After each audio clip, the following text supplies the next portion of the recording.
Hello everyone, welcome to our PD and this is Shubhya. So this video is for all the ones who are preparing for the position of sub-inspector in the Department of Telecommunication, Government of Jammu and Kashmir.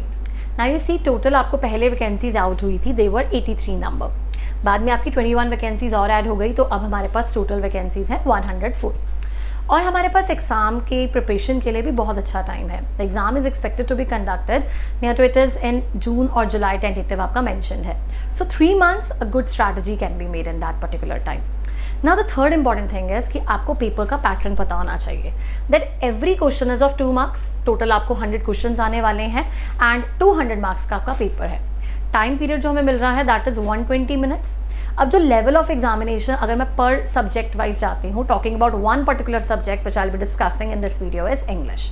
मैं आपके साथ सारे English के major topics discuss करने वाली हूँ. These are the major topics. What are the kind of expected questions, कैसे कैसे क्वेश्चंस आ सकते हैं आपको, and how to strategize them. So everything would be discussed in detail except one last topic that is basics of professional communication, official drafting, email etiquettes and technical terminologies. वो मैं अपनी classes में in the second video I will be discussing thoroughly about it, ताकि आपको properly आप अपनी चीज़ों को प्लान आउट कर सकें. इंग्लिश आपको टोटल आने वाली है 10 marks के, approximately 5 questions will be there, but each and every mark is very very important for you. Now through this video I will be talking about one particular topic in detail. कैसे questions बन सकते हैं, तो documentation को भी आप download कर सकते हैं from your PDF panel. So if in case of any other doubt you can just drop up in the comment section also. So let's get started. Now see, जो मेन आपके components हैं, topics हैं, grammar में आते हैं आपके tenses, models, articles, prepositions. ये हैं आपके एक्टिव और passive voice, direct and indirect speech. Vocabulary में आ जाता है synonym, antonym, idiom and phrases. RCs आ सकते हैं हमारे पास, एरर स्पॉटिंग, सेंटेंस इंप्रूवमेंट, और ये सारी चीज़ें जो आ जाती है ना, एरर स्पॉटिंग हो गया, सेंटेंस इंप्रूवमेंट हो गया, कहीं पे भी फिल इन द ब्लैंक्स आते हैं, ये सारे के सारे पार्ट्स ऑफ स्पीच, मतलब जो ग्रामर होती है ना हमारी, उसी के बेसिकली बेस में आ जाते हैं. सेंटेंस इंप्रूवमेंट भी इसी पे रिलेटेड होता है, मतलब ये सेक्शन ग्रामर का ही लिंक्ड आ जाता है. Then this I told you already कि ये मैं अपनी नेक्स्ट क्लास में डिस्कस करने वाली हूँ. Now let's go in a detail segment, जहाँ पे एक एक टॉपिक को हम एक एक चीज़ को पढ़ते हैं. डोंट फॉरगेट कि आपको बेसिक्स बहुत अच्छे से करने हैं, क्योंकि level is not going to be that tough. ठीक है, लेवल आपका इजी टू मॉडरेट होगा. कंसेप्ट्स आते होंगे, रूल्स रिवाइज किए होंगे, तो obviously it is very easy to crack. And I can assure you कि अगर आप बहुत अच्छे से क्लासेस में सुनते हैं, आप प्रैक्टिस क्वेश्चंस करते हैं, तो there is nothing like you can not score 10 out of 10 in this particular segment. Now let's get started. The very first topic which I'll be talking about is tenses. मैं आपको थोड़े से rules revise करवाऊंगी साथ साथ में, और थोड़ा मैं आपको क्वेश्चंस का आइडिया भी देने वाली हूँ. जैसे फर्स्ट आ जाता है आपका टेंसेस का क्वेश्चन. आप लोग को बहुत ज़्यादा कई स्टूडेंट्स होते हैं जिनको टेंसेस नहीं याद है, तो पहले हमें पार्ट्स ऑफ स्पीच ग्रामर को रिवाइज करना होता है. Then you have to go with the tenses, the past, the present and the future ones. और उसमें भी आपको हर एक से क्वेश्चंस नहीं आता है, कॉम्बिनेशन से क्वेश्चंस बहुत आते हैं. जैसे अगर याद होगा, सिंपल पास्ट और सिंपल पास्ट कभी इकट्ठे एग्जिस्ट नहीं करते हैं. कॉम्बिनेशंस कैसे होते हैं, जैसे अगर दो चीज़ों की बात कर रही हो, दो इवेंट्स की बात कर रही हो, अगर एक इवेंट पहले हुआ, दूसरा इवेंट बाद में हुआ, मतलब क्या आ जाएगा, एक सिंपल पास्ट आएगा, एक पास्ट परफेक्ट आएगा. जो ज़्यादा पुराना इवेंट है वो मैं पास्ट परफेक्ट में कर दूंगी, जो बाद में हुआ तो उसे मैं सिंपल पास्ट में कर दूंगी. अभी क्या है, ये कॉम्बिनेशंस हैं. Simple present plus simple present होता है, simple present plus simple future होता है. अगर मैं इस तरह से बताऊंगी, वाइल के साथ आईएनजी आता है, व्हेन के साथ स्टैटिक आता है. ये सारे रूल्स हमारे पास ऑलरेडी रिटन में हैं. बस इतने रूल्स पढ़ने हैं, 5-6 रूल्स होते हैं टेंसेस के, और उसके बेसिस पे आपको क्वेश्चंस आते हैं. Let me take you to the very first question. जैसे यहाँ पे है, आपको क्वेश्चन आ सकता है कि ये आपको एक सेंटेंस दिया हुआ है, इसके बेसिस में एरर कहाँ पे है, तो आप क्वेश्चन को पहले समझो. Bye the time the rescue team reach the side the building already collapsed. ठीक है, मतलब क्या हुआ, जब तक रेस्क्यू टीम पहुंची बिल्डिंग कोलैप्स हो चुकी थी. तो हुआ क्या होगा कि एक चीज पहले हुई होगी, एक चीज बाद में हुई है. मैंने अभी यही चीज बताई आपको. तो क्या आएगा, जब इन 2 actions are there in the past, जो एक्शन पहले होता है वो पास्ट परफेक्ट में हो जाता है, जो बाद में होता है वो आपका सिंपल पास्ट में हो जाता है. तो क्या आ जाएगा इसमें, सी में आपका एरर है, the building had already collapsed. जब तक टीम आई बिल्डिंग कोलैप्स हो चुकी थी, तो बिल्डिंग को ज़्यादा टाइम हो गया तो हैड ऑलरेडी कोलैप्स्ड आ गया. तो यहाँ पे आपको एरर आइडेंटिफाई करना होता है किस पार्ट में है. सेकंड आपका टेंसेस आपको फिल इन द ब्लैंक्स के बेसिस पे भी आ सकते हैं. जैसे by the end of this month a department dash the audit of all the technical equipments. तो क्या आ जाएगा, by the end of this month a department क्या कर लेगा, कंप्लीट कर चुका होगा। This is also conditional which causes future perfect आता है। जब भी आपके पास कोई भी स्टेटमेंट होगी ना, by 2030, by the time, by next year, by next day, आपको हमेशा फ्यूचर परफेक्ट लगाना है। सिंपल याद कर लो, 2 इवेंट से सिंपल पास्ट, पास्ट परफेक्ट वाला मैंने बताया। जब भी कोई सेंटेंस बाय से स्टार्ट होगा तो मैं फ्यूचर परफेक्ट लगाऊंगी।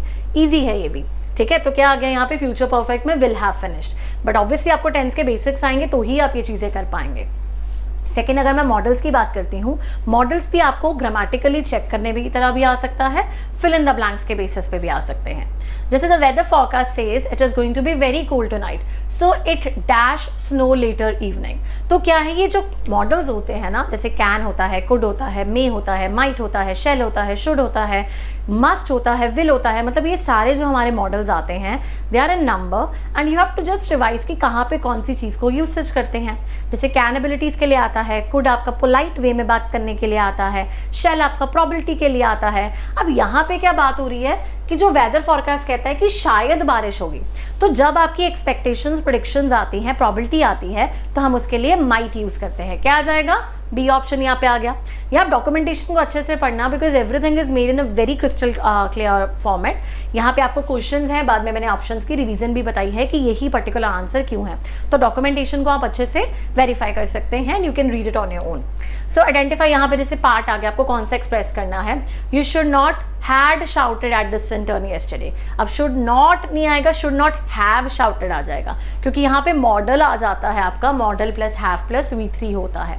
जब आप कंडीशनल्स पढ़ेंगे, टेंसेस पढ़ेंगे, तो ये सारे कंसेप्ट्स आपके क्लैरिटी होती रहती है। I am just giving you a sample of the ideas. Next, articles क्या होते थे, आर्टिकल्स 3 होते थे जो हमने छोटे होते पढ़े हैं। क्या होते थे, ए, एन और द। और ए एन कहाँ लगता है, जहाँ पे आपके कॉन्सोनेंट साउंड्स और वॉल साउंड्स आते हैं, ए कॉन्सोनेंट के साथ, एन वॉल्स के साथ, और दो जब कोई हम चीज़ डेफिनेट की बात करते हैं, तो ये होते थे हमारे आर्टिकल्स। अब जैसे he is dash honest, honest में ओ आ जाता है, लेकिन स्टार्ट ये चाहे एच से है, लेकिन साउंड ओ की आती है। इसमें हम वॉल्स को याद करते हैं। वॉल्स कितने तरह के थे हमारे, ए, ई, आई, ओ, यू, ये हमारे वॉल्स थे। लेकिन आपको साउंड पे फोकस करना है, वर्ड्स पे फोकस नहीं करना है। ये एच से स्टार्ट हो रहा है, लेकिन साउंड क्या है, ओ की, तो क्या आ जाएगा, एन आ जाएगा, ठीक है। और यहाँ पे यू से स्टार्ट हो रहा है, लेकिन साउंड क्या आ जाएगी आपकी, यूनी, य की साउंड आ रही है, तो क्या आ जाएगा, ए आ जाएगा। तो इसी तरह से आपको चीज़ों को याद करना है। अब इजी है, अगर रूल पढ़ा होगा तो 1 मिनट में क्लियर हो गया। The honesty is a dash is the best policy. क्या कोई एरर है, देखो ये है नाउन के बेसिस पे। नाउन किया था ना, बहुत छोटे होते क्या थे, abstract nouns, common noun, proper noun, ये सारे हमने पढ़े थे, मटीरियल, कलेक्टिव, कंक्रीट। इसी पे आ जाओ। जब भी ऑनेस्टी है, जिस चीज़ को हम टच नहीं कर सकते हैं, सिर्फ फील कर सकते हैं, तो ये एब्स्ट्रैक्ट नाउन होता है। और एब्स्ट्रैक्ट नाउन के साथ कोई आर्टिकल नहीं लगता है। तो रूल्स होते हैं हमारे आर्टिकल्स के, किन के साथ हमें लगाना है या नहीं लगाना है। और ये फेमस प्रोवर्ब भी तो है, honesty is the best policy. तो ऑनेस्टी के साथ कोई आर्टिकल नहीं आएगा आपका। नेक्स्ट आ जाता है प्रेपोजिशंस। प्रेपोजिशंस का मतलब क्या होता था, प्री पोजिशन, जब हम किसी चीज़ की पोजीशन को टारगेट कर देते हैं। जैसे यहाँ पे क्या आ गया आपके पास, the candidate was so engrossed with his research that he did not hear the alarm go off। अब यहाँ पे आपको चेक करना है कि engrossed with क्या ठीक है या गलत है। तो ये आपको सेंटेंस को इम्प्रूव करना है, या आपको चेक करना है, एरर को चेक करना है। तो कभी भी engrossed with नहीं होता है, इट इज engrossed in होता है। इन्हें हम फ्रेजल वर्ब्स में भी रेफर करते हैं। फ्रेजल वर्ब्स में होता है एक प्रेपोजिशन और वर्ब का कॉम्बिनेशन होता है। जैसे लुक इनटू का मतलब हो जाता है किसी चीज़ में देखना, लुक आफ्टर का मतलब होता है किसी की देख रेख करना। तो जैसे ही आप प्रेपोजिशन चेंज करते हैं, आपका meaning of the phrasal verb भी चेंज हो जाता है। वही चीज़ आपकी है इस सेंटेंस में। नेक्स्ट आ जाता है second, choose a correct pair of preposition. अब फिर से हमें प्रेपोजिशन को फिल करना भी आ सकता है और इम्प्रूव करना भी आ सकता है। The committee decided to dispense dash the old formalities. अब क्या आ जाएगा इसमें, डिस्पेंस विद आ जाएगा, एंड प्रोसीड क्या आ जाएगा, प्रोसीड भी हम विद बोलते हैं। Let's proceed with this task.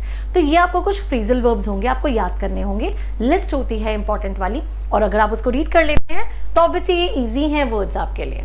Next voice है। वॉइस का जस्ट एक जेनरिक रूल होता है। वॉइस में आप कभी भी टेंस को चेंज नहीं करते हैं, और जो आपको ऑप्शंस आते हैं उसके बेसिस पे आप इजीली आइडेंटिफाई भी कर सकते हैं। किस तरह के क्वेश्चंस आ सकते हैं आपको, या तो आप करेक्ट पैसिव फॉर्म चूज कीजिए, इनमें से पैसिव कौन सा है। इसके लिए आपको पता होना चाहिए कि एक्टिव क्या होता है। एक्टिव आपका आ जाता है जब आपका सब्जेक्ट, वर्ब और ऑब्जेक्ट हो जाता है।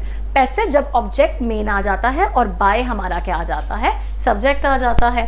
अब यहाँ पे आपको करेक्ट पैसिव फॉर्म ढूंढना आ सकता है। इस तरह के क्वेश्चंस आपको पैसिव वॉइस में आ गए। जैसे यहाँ पे क्या है, the server was repaired by the technician, server is being repaired by the technician, the server has been repaired by the technician.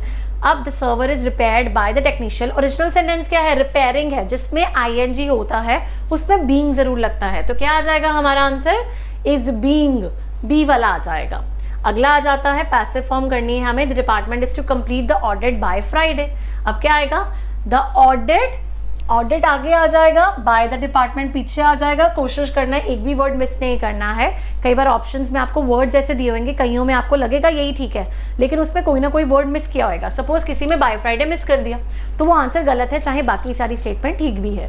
तो यहाँ पे क्या बन जाएगा, मैंने आपको बोला है टेंस चेंज नहीं होगा।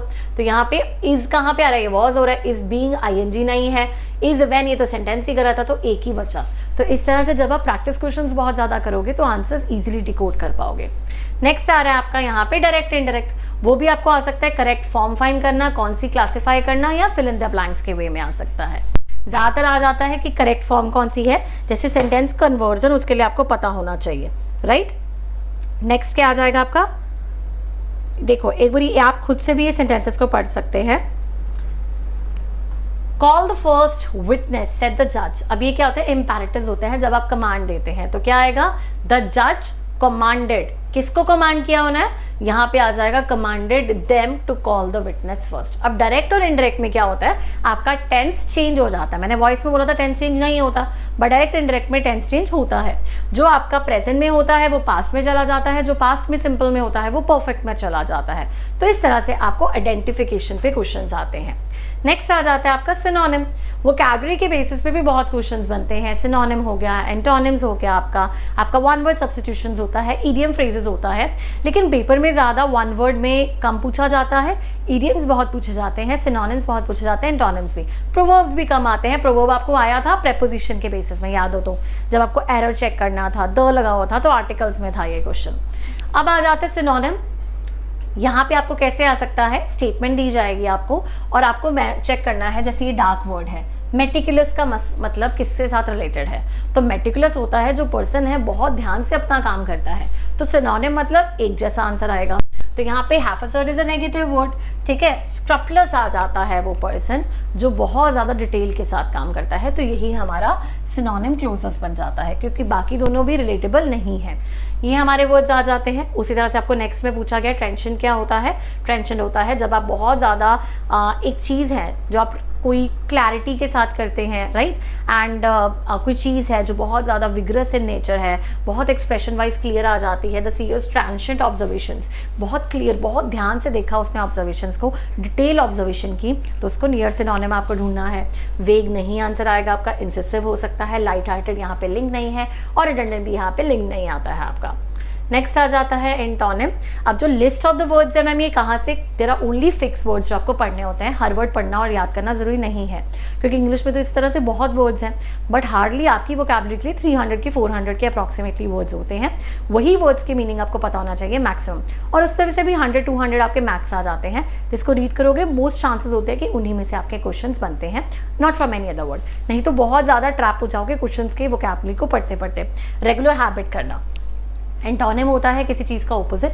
जैसे यहाँ पे कैसे आ जाता है आपको, एब्स्टेन का मतलब होता है जब मैं कोई चीज़ को खुद से रोकती हूँ, कि मैं कोई गलत चीज़ से अपने आप को रोक रही हूँ, मुझे नहीं करना है, that is I abstain from that particular thing. तो एंटोनिम आ जाएगा जब आप इसका ऑपोजिट करेंगे, जो उस चीज़ को एंजॉय करता है। तो यहाँ पे आपका रिफ्रेन नहीं है, एस्च्यू नहीं है, इंडल्ज जब आप उसी चीज़ में करते हैं। रिस्ट्रेन हो गया आपका, इस तरह से आपका एब्सटेन हो गया रोकना अपनी खुशी के साथ, इंडल्ज हो गया जब वो चीज़ आप कर रहे हैं। उसी तरह से आपका वर्ड आ गया एफर्मल। एफर्मल का मतलब होता है जब कोई चीज़ बहुत छोटे टाइम के लिए रहती है, शॉर्ट लिव्ड होती है, उसे एफर्मल बोलते हैं। और यहाँ का ऑपोजिट क्या आ जाएगा, जो चीज़ हमेशा परमानेंट लॉन्ग लास्टिंग रहेगी, जैसे पैरेनियल होता है, इटर्नल होता है। इस तरह से आपको वर्ड दिए हुए हैं और आपको वर्ड दिया हुआ है कि किसको कौन सा बेस्ट आंसर आ सकता है। नेक्स्ट इडियम एंड फ्रेजेस आ जाते हैं। आपको एक दिया हुआ है pull out all the stops to meet the project deadline. अब इसका मतलब क्या होता है, pull out all the stops, कि हर वो कोशिश करो जिससे वो चीज़ आप हासिल कर सकते हैं। पेपर को क्रैक करने के लिए हर चीज़ कोशिश करो, हर चीज़ पढ़ो, हर क्वेश्चंस डॉक्यूमेंट्स को डाउनलोड करो, ताकि हम बैक कर सकें हमारा पेपर। नेक्स्ट इज योर, यहाँ पे भी आपको अब कैसे दिया हुआ है क्वेश्चन, लाइनर दी हुई है, बीच में ईडियम आपको डार्कन किया हुआ है, आपको आइडेंटिफाई करना है कौन सा है। जैसे learn the ropes, learn the ropes का मतलब क्या होता है कि बहुत आप जब आप एक चीज़ को उसके रूल्स को, बेसिक चीज़ों को अच्छे से सीख लेते हैं तो you learn the ropes of that particular thing. अगला आपका आ जाता है topic error spotting. Error spotting में आपको एक सेंटेंस को मल्टीपल पार्ट्स में डिवाइड किया जाता है, आपको चेक करना होता है कि किस पार्ट में एरर है, that comes in the questions of error spotting. वो आ जाता है जैसे यहाँ पे अब आपको आइडेंटिफाई करना है कौन से पार्ट में एरर है। If the technical had reach the station on time he will have. अब क्या होता है, ये कंडीशनल सेंटेंसेस है, इंग्लिश के भी रूल्स होते हैं, आपके 4 रूल्स आते हैं, 0th law, first law, second law, third law. ये थर्ड लॉ के ऊपर बेस्ड है। जब आप पास्ट परफेक्ट का कॉम्बिनेशन बनाते हैं तो पीछे वुड, कुड, शुड में से कोई भी मॉडल लग सकता है और हैव और V3। यहाँ पे विल लगा हुआ है तो वुड होना चाहिए, तो कहाँ गलती है, पार्ट डी में गलती है, तो पार्ट डी हमारा आंसर आ जाएगा। आप अच्छे से एक्सप्लेनेशन खुद से भी रीड करना। उसी तरह से यहाँ पे आपको आ जाता है neither the manager nor the employees was present. अब नाइदर नॉर कंजक्शंस के बेस पे है और नाइदर नॉर के साथ आप हमेशा सेकेंड पार्ट को देखते हैं। जैसे मैनेजर सिंगुलर है, एम्प्लॉयज को देखना है मैंने, एम्प्लॉयज अगर प्लूरल है तो पीछे वर आएगा, एम्प्लॉय होता तो वॉज आ जाता, तो यहाँ पे गलती है आपकी, तो यहाँ पे सी में गलती आ रही है आपकी। नेक्स्ट आ जाता है sentence improvement. The supervisor has been working here since 5 years। अब ये सिंस और फॉर में आ जाता है, सेंटेंस इंप्रूव करना है तो क्या आ जाएगा इसमें, सिंस नहीं आएगा भाई, यहाँ पे फॉर 5 years आएगा। तो इसी तरह से आपको ऑप्शन दिए हुए हैं, आपको चेक करना है किस तरह का क्वेश्चन है। मतलब हमें क्वेश्चन दिया हुआ है और हमें अंडरलाइन पार्ट है, उसके बेसिस पे हमें 4 ऑप्शन दिए गए हैं और हमें आइडेंटिफाई करना है in the terms of sentence improvement. Next आपका आ जाता है आरसी, जिसमें आपको एक पैसेज दिया जाएगा और उसके बेसिस पे आपको 4-5 तरह के क्वेश्चन होते हैं। टोटल 5 अकेला आरसी भी आ सकता है, 3 भी क्वेश्चन आते हैं मिनिमम। आरसी में क्या होता है, कई बार आपको टाइटल ढूंढना आता है, वोकैबुलरी बेस आ जाता है, आपको उसका मेन थीम निकालना होता है।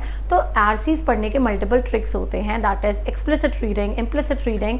वो आप ट्रिक्स के लिए अलग आरसी का एक प्रॉपर वीडियो होगा, उसको प्लीज़ वॉच आउट करना ताकि आरसीज में कभी आप गलती मत करो। सो क्वेश्चंस क्या हैं, जैसे नोबेल प्राइज़ के बेसिस पे यहाँ पे दिया हुआ है और यहाँ पे आपको दिया हुआ है कि यहाँ पे क्रिटिसिज्म किस में मेंशन आ जाता है। और कोशिश करना जब भी आप कोई भी आरसी को सॉल्व करते हैं, आप क्वेश्चन को पढ़ के उसको सॉल्व करें, ना कि आप अपनी तरफ से। जैसे अब रैंडम क्वेश्चन है, टोन क्या है पैसेज की, जब तक मैं पढ़ूंगी नहीं, और टोन मल्टीपल होती हैं, क्रिटिकल होती है, इंफॉर्मेटिव होती है, डिस्क्रिप्टिव होती है, नैरेटिव होती है, रिफ्लेक्टिव होती है, तो आपको टोन्स का आइडिया होना चाहिए और वो तब होगा जब आप थोड़ी सी बेसिक्स क्लियर करेंगे आरसीज को लेके। तो इस तरह की आरसी है, and I would request you कि आप इसे खुद से सॉल्व करें कि कैसे क्वेश्चंस आपको आरसीज के आए हैं, सो दैट आप डॉक्यूमेंटेशन को भी डाउनलोड करें। I try to give you a glimpse of the documentation about the kind of questions. I hope you like the video and I try to give you detail version. बाकी हम इसके एक एक करके subject के concepts को पढ़ेंगे, rules पढ़ेंगे। कोई भी डाउट्स आए किसी भी कंसेप्ट को लेकर, you want me to revise, make you revise that, so please drop up in the comment section guys. All the best, take care and have a good day.